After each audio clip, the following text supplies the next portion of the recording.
화장 문화는 저는 좋게는 생각 안 해요. 그 초혼장이라고 하는 게 있어요. 99번인가를 그렇게 내 부모님을 좋은 명당에다 계속 혼을 모셨대.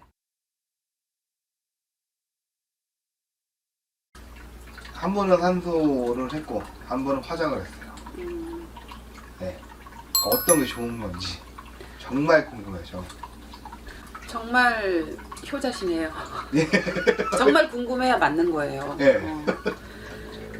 지금 거의 우리나라 90%가 화장 문화예요. 예. 화장 문화인데 화장에서 저는 이 산소 문화가 맞다고 생각을 해요. 왜냐면 사람은 이제 육신은 제가 항상 이렇게 목청 높여서 하는 말인데 육체는 기계일 뿐이에요. 쉽게 말해서 저는 자동차라고 비교를 하는데 네. 제일 중요한 거는 사람의 그 혼, 그 정령, 영이 주인인 거고 육신은 그냥 소모품인 기계라고 이제 보시면 돼요. 네. 그런데 이 육신은 이 살은 썩어서 물로 가고 뼈는 썩어서 흙으로 돌아가거든요. 그런데 지금은 이제 부모님들이 돌아가시면서 자손들 골초는 누가 하고 자손들 고생 이제 시키면 안 된다 해서 나는 그냥 깨끗하게 태워버려라 하는데 제가 피부로 느낀 거는 장남이 있고 아들이 있는 집은 화장을 해서 좋을 게 없어요. 화장. 이거는 이제 제가 정말 많이 보고 느끼고 해서 이제 내린 결론인 거고 네. 아무래도 자연으로 돌아가는 게 맞죠. 인간은 자연에서 와서 자연으로 돌아가는 게 맞는 건데 화장이라고 하는 거는 그 SK 그 회장님이 한번 나는 죽으면 깨끗하게 이제 화장을 해서 나를 깨끗하게 그냥 화장을 해다오 해서 그때 그 회장님이 그 한 번 말씀하셔가지고 화장 문화가 확 퍼져버린 거예요. 화장 문화는 저는 좋게는 생각 안 해요. 그러면 이제 산소에다 모시는 게 훨씬 낫다는 산소에다 모시는 게 맞죠. 산소에다 모시는 이미 게. 한 건 어떻게 할까요? 네. 예를 들어서 나를 그 청개구리 스토리인데 네. 엄마가 아들이 하도 말을 동으로 가라 하면 서로 가고 산으로 가라 하면 물로 가고 그래서 그렇게 이제 말을 안 들으니까 내가 죽으면 나를 물가에다가 묻어줘라. 네. 왜 그러는 줄 알아요? 산에다 묻어줄 줄 알고. 근데 이 애가 이제 이 개구리가 철없는 개구리가 엄마의 마지막 말씀이니까 이제 그때서 이제 깨닫고 엄마를 물가에다가 그렇게 모셔놔서 얘가 비만 오면 울잖아. 엄마 떠내려갈까봐. 그래서 개구리가 그렇게 구슬프게 울잖아요. 비만 오면. 예, 맞아요. 그렇듯이 예. 이 잠깐 쉬면 안 되죠. 네, 그만히 하세요. 마지막인데. 네. 지금 이미 한 것들은 진짜 어떻게 해야 돼요? 이거 걱정인데. 그거는 네. 옛날에 우리나라 전쟁에 나가서 네. 시신을 못 찾고 돌려받지 못하고 이런 분들은 그 혼을 모시는 게 있어요.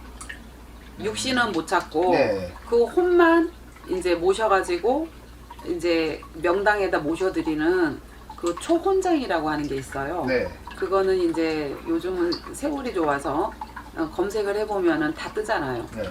그런데 이제 그런 식으로 화장을 해서 뿌려버리신 분들은 네. 아까도 말씀드렸듯이 몸은 이제 육체는 소모품이기 때문에 네. 육체는 그렇게 갖다 하더라도 그분의 혼이 노숙자처럼 떠돌이가 돼버리는 거예요. 그분 혼을 모셔갖고 그렇지. 그래서 명당에 모셔드려야 되는 거고 그 혼을 명당만 보면 모시는 분을 이야기 들은 적이 있는데 그분은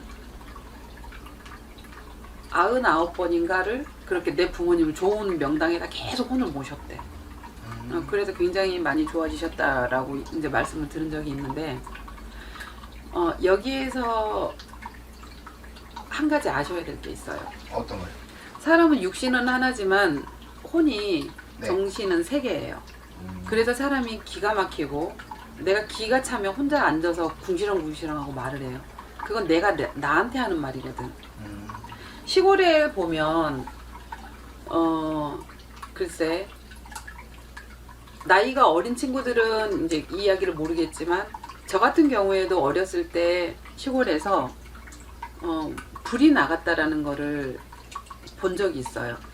그래서 이제 꼬리가 이렇게 불똥이 꼬리가 이렇게 슉 올챙이 꼬리처럼 있으면 그건 남자 불이에요.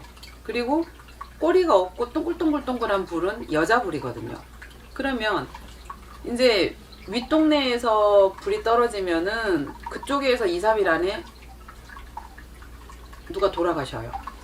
그리고 또 아랫동네에서 그 불이 떨어졌는 걸 봤다. 그러면 아랫동네에서 이제 2, 3일 안에 누가 돌아가셔서 초상이 나는 거예요.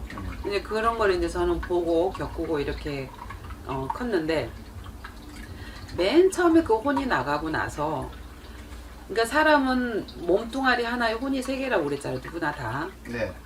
2개인 사람도 있어. 좀 덜 떨어지신 분들도. 네. 그런데 3개의 혼이 있는데, 그러니까 우리가 쉽게 이야기해서 시청자분들의 이해를 돕기 위해서 상중하로 나눕시다. 상혼, 중혼, 하혼이라고 쳐요. 그러면 맨 처음에 그 상혼은 내가 맨 처음 왔던 하늘로 가요. 그 혼은. 네. 하늘로 가고, 이제 2번째 혼이 있을 때 사람은 이제 그때는 의식이 들어왔다 나갔다. 사람을 알아봤다가 몰라봤다가 그렇단 말이에요. 그러다 그때는 이 심장도 뛰고 맥박도 뛰어요. 네. 근데 이제 2번째 혼이 나가면, 이 혼이 나가고 나면은 이제 그때 숨이 멈추고 심장이 멈추고 맥박이 멈추는 거예요. 그럼 3번째 혼이 남아서 그 묘지에서 이 육신이 사그라들어서 없어질 때까지 그 묘를 지키고 거기에 머무는 거예요. 근데 화장을 하면 그 혼이 어디로 가겠어요? 이 혼이, 사람들이 대부분 그러잖아요. 조상님이면 날 도와줘야지. 왜 안 도와주고 날 이렇게 힘들게 하지? 이런 상담자들을 많이 봤었어요. 네. 그런데 그 혼이, 3번째 혼이 자손들한테 영향을 좀 미쳐요. 그리고 그분들이, 그 혼들이 편안하면 자손들을 힘들게 하지 않더라고. 그분들이 불편하셨을 때 자꾸 와서 나 좀 편하게 해줘, 편하게 해줘 하고 알림을 주시는 거예요. 그런데 이 혼들이 육신이 없어짐과 동시에 이 혼들이 부유형이라고 그러죠. 떠서 노숙자처럼 집이 없는 거야. 집이 없어. 오갈 데가 없어. 그러니까 자손을 괴롭히고 자손한테 알아달라고 자꾸 호소를 하는 거예요. 그래서 이 혼을 편안하게 모시는 거, 지금 저는 이것도 굉장히 크게 생각을 하고 있습니다. 크게 생각을 하고 있고 또 직접적으로 실행을 많이 하고 있어요. 그게 중요하다는 거죠. 굉장히 중요해요. 일단은 이제 뭐 화장하신 분들은 한번 이무사의 이무사 선생님한테 전화해서 네. 예, 3혼에 대해서 한번 여쭤보시고 예, 한번 이제 명당에 모시는 것도 나쁘지 않다라는 걸 알려드리려고 지금 방송을 촬영했는데,